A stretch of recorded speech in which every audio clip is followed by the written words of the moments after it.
My name, Chris, is one used, as you know, by men and by women.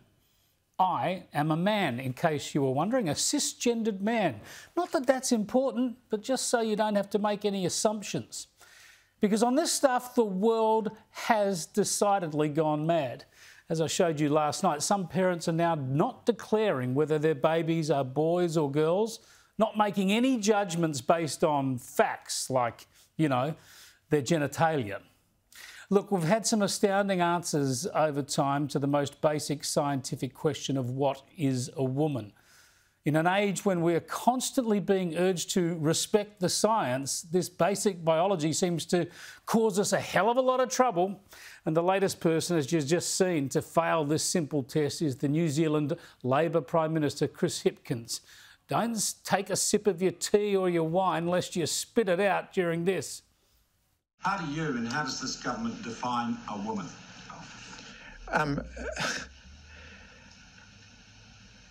To be honest, Sean, that question's come slightly out of left field for me.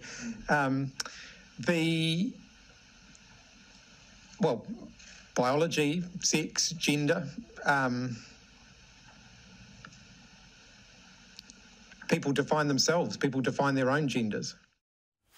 Wow, hey, the Prime Minister of a modern nation. He wasn't asked about how people define or choose their own genders. He was asked just to define a woman. If I told you right now that I was a woman, if I said I'm Christine and a woman, would that make it true? Hipkins was asked about the UK Labor leader Keir Starmer, who said 99.9% of women do not have penises. So Hipkins then went and had another go. I think, as I've just indicated, I wasn't expecting that question, so it's not something that I've, pre-formulated an answer on. But in terms of gender identity, I think people define their gender identity for themselves.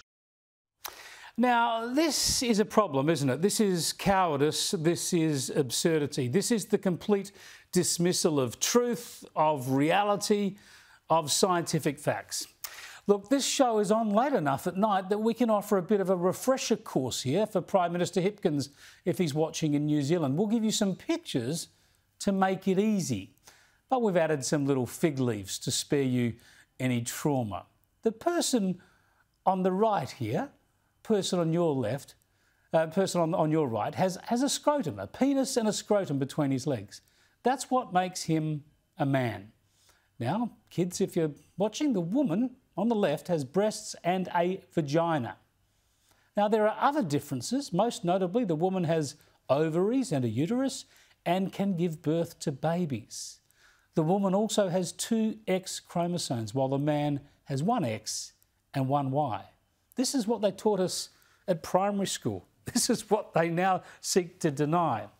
And this is just how it is. This is biology, science, reality. It does not stop us dealing with people who identify in a certain way or a different way. It doesn't stop us showing them respect and tolerance. All humans deserve respect. But we can't deny reality, can we?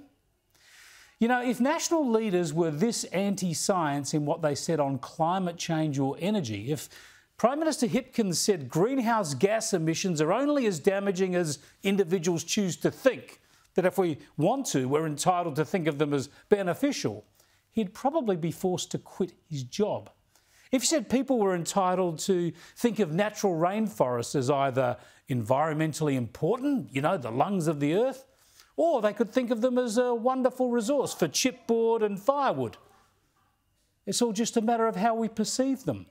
Well, if he said that, they'd be calling for his head too, wouldn't they? But on this issue, no one wants to follow the science. People are too scared by the threat of cancel culture, by the woke warriors, to state simple facts. Lord knows what they're teaching our kids at school.